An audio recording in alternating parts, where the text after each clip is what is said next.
Método, com Carlos Andreasa.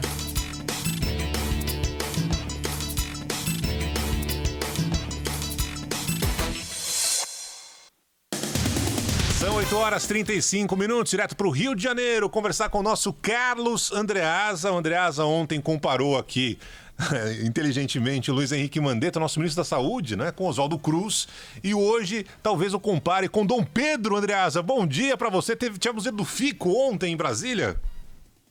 Tivemos o dia do Fico, lembrando que Dom Pedro era o imperador, né? Exatamente. Tinha caneta, não é exatamente o caso do Mandetta. Até rimou, Barão. Opa! É bom a gente ser prudente nessa história. Para começar a nossa conversa aqui, em tempos de tamanha normalidade, botar a bola no chão e registrar aqui a bizarrice que é, diante de uma crise como essa, o presidente da República eleger como seu opositor principal, durante uma pandemia, o seu ministro da Saúde. O ouvinte sabe disso, eu estou aqui simplesmente sublinhando isso, o absurdo de o presidente da República, em meio a uma crise desta monta, ter como seu principal adversário declarado um ministro do seu governo que ele escolheu. Isso é um absurdo fundamental, né? Não há tempo de exceção que justifique esse tipo de comportamento, mas Bolsonaro é assim e os padrões estão dados aí há muito tempo. Vamos falar de padrão, então, aqui. A informação sobre a demissão do Luiz Henrique Mandetta, ministro da Saúde, era procedente. A decisão estava tomada, a decisão está tomada. O Mandetta é o ministro demitido no mercado futuro. A questão é meramente de tempo. Falando em padrão, é preciso, volto ao ponto aqui dessa coluna, ponto diário dessa coluna, é preciso tratar dos padrões do presidente Jair Bolsonaro. A confusão é de propósito, tem método nessa confusão, tem método nesse vai e vem. É um investimento que o Jair Bolsonaro faz desde o dia 1º de janeiro de 2019. 3 pontos aqui. Primeiro, deixou vazar a determinação de demitir o Mandetta ontem, imediatamente, em primeiro lugar, para colher o pulso da sociedade. Faz isso sempre. Colher o pulso da sociedade e medir como seriam as reações das autoridades, poderes da República incluídos. Ele sempre age dessa maneira, estica a corda, mede o ambiente e depois avança ou recua conforme essa reação. Isso é padrão Jair Bolsonaro. Segundo ponto do padrão, deixa vazar a determinação da demissão imediata para que, uma vez não confirmada, uma vez Mandetta, no caso, ficando, já fez isso lá atrás com o Vélez Rodrigues, ministro da Educação, uma vez não confirmada a demissão, jogar a carne, jogar ração, a palavra é essa, para que os seus milicianos digitais usem isso como, novamente, instrumento para desqualificar e desmentir o trabalho da imprensa, que teve acesso à informação, a informação era correta, veio de dentro do Palácio do Planalto, talvez inclusive plantada com esse objetivo de depois desmentir a imprensa. Não adianta, a imprensa tem que dar a notícia que apura, mas aí depois negando, desmentindo a notícia, jogar a imprensa na boca do sapo, dizer que a imprensa é mentirosa, que a imprensa é canalha, tudo isso que nós temos visto desde que Jair Bolsonaro começou. Em 1º de janeiro, não quero me gabar não, tem muitos equívocos nessa trajetória, mas em 1º de janeiro de 2019 eu escrevi que, considerando o método de Jair Bolsonaro, a ideia de furo de reportagem jornalístico, como nós conhecíamos, estava suspensa. Por isso que eu acabei de explicar. É impossível, jornalisticamente falando, investigar e dar uma informação que depende de confirmação adiante. Porque o presidente da República é capaz de retardar uma decisão eventualmente boa para o país, simplesmente para desmentir a imprensa. Esse é o segundo padrão. O terceiro foi o decisivo do dia de ontem, pessoal. Deixou vazar a determinação de demitir Mandetta imediatamente, esperando que o seu ministro da Saúde se antecipasse e pedisse ele e Mandetta demissão.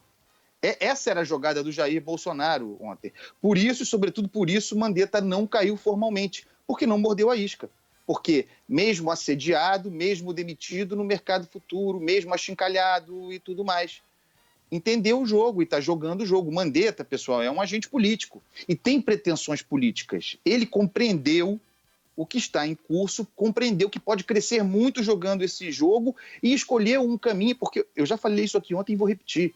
O Mandetta objetivamente falando, insubordinado. É um ministro insubordinado, um ministro que não faz, graças a Deus, aquilo que o presidente, o seu chefe, diz e gostaria que ele fizesse. O Mandetta escolheu o caminho politicamente muito habilidoso nesse momento da insubordinação em nome da técnica e da ciência. Por contraste, assim, Bolsonaro criou uma espécie de herói. E é inacreditável que no Brasil, eu sou contra as figuras de herói, tá? Acho que herói é coisa de criança. Mas é curioso que no Brasil agora os heróis surgem simplesmente por serem normais, por serem razoáveis, por serem técnicos. É inacreditável isso. Diante desse cenário, de novo falando de padrão bolsonarista, podemos esperar, considerando a história do bolsonarismo, considerando o comportamento do presidente, podemos aguardar que ele radicalize. Bolsonaro vai radicalizar. A ideia que está veiculada hoje, circulando influentemente, de que o presidente estaria isolado e sem força para demitir um auxiliar, de que Mandetta lidera um governo paralelo garantido por militares, a ideia de que o presidente da República, tutelado, seria de agora em diante uma espécie de rainha da Inglaterra. Isso aí é uma bomba que o Jair Bolsonaro vai demitir. O tipo de líder populista autoritário que Jair Bolsonaro não se submete a esse tipo de situação. Esqueçam isso, tá? Falamos ontem da caneta do presidente da República, que estaria sem tinta ou enfraquecida por não poder demitir Mandetta, mas não podemos subestimar no presidencialismo brasileiro, no nosso sistema, a força da caneta do presidente da República. Não subestimemos o que Jair Bolsonaro, que eu já disse aqui, tem na sua essência uma vocação golpista, inclusive na sua história também, e que esse tipo de personalidade investindo no caos em tempo de exceção pode sim, ali na frente, no limite, decretar, por exemplo, estado de defesa ou de sítio. Tudo isso para provocar uma reação do Congresso, por exemplo, ou de outros poderes da República. O Congresso precisa avalizar, o Congresso pode derrubar um decreto do presidente da República de estado de defesa. Isso pode gerar um caos, desobediência civil. Muito cuidado com isso. Para concluir, eu queria fazer um alerta adicional de ordem autoritária. Vejam que nós, no Brasil, estamos agora achando bom, de repente, que o presidente da República eleito, por pior que seja, eleito, esteja sob tutela de militares. Isso, de repente, virou uma qualidade. E é preciso olhar para a mentalidade autoritária que circula entre nós e que embasa esse tipo de reflexão e de alívio, porque isso é um absurdo. É um absurdo que se considere isso uma saída normal. É um convite perigoso. É um escândalo, por exemplo, como circulou ontem como notícia, que o presidente de um poder, o presidente do Congresso, Davi Alcolumbre, ligue para general para reclamar do presidente e pedir que façam alguma coisa. O que é isso? Um presidente de poder aceitando, avalizando um general não eleito como aquele que tutela o presidente da República? O presidente do Supremo Tribunal Federal assumindo de vez a sua condição de agente político, fazendo gestões políticas para cá e para lá. O que é isso? Onde é que estão os poderes da República? Que investimento no caos é esse? A quem investimento no caos favorece, se não a mentalidade bolsonarista? Quero deixar aqui esses alertas feitos. Há mecanismos constitucionais para que o senhor Davi Alcolumbre lute politicamente contra Jair Bolsonaro. Mas ficar avalizando tutela de militar contra um presidente eleito, é esse mesmo caminho que a gente vai escolher? Perigoso. Fica a dica. Carlos Andreasa, volta amanhã conversando com a gente nesse mesmo horário. Um abração, Andreasa. Até lá, hein? Beijo para vocês. Beijo.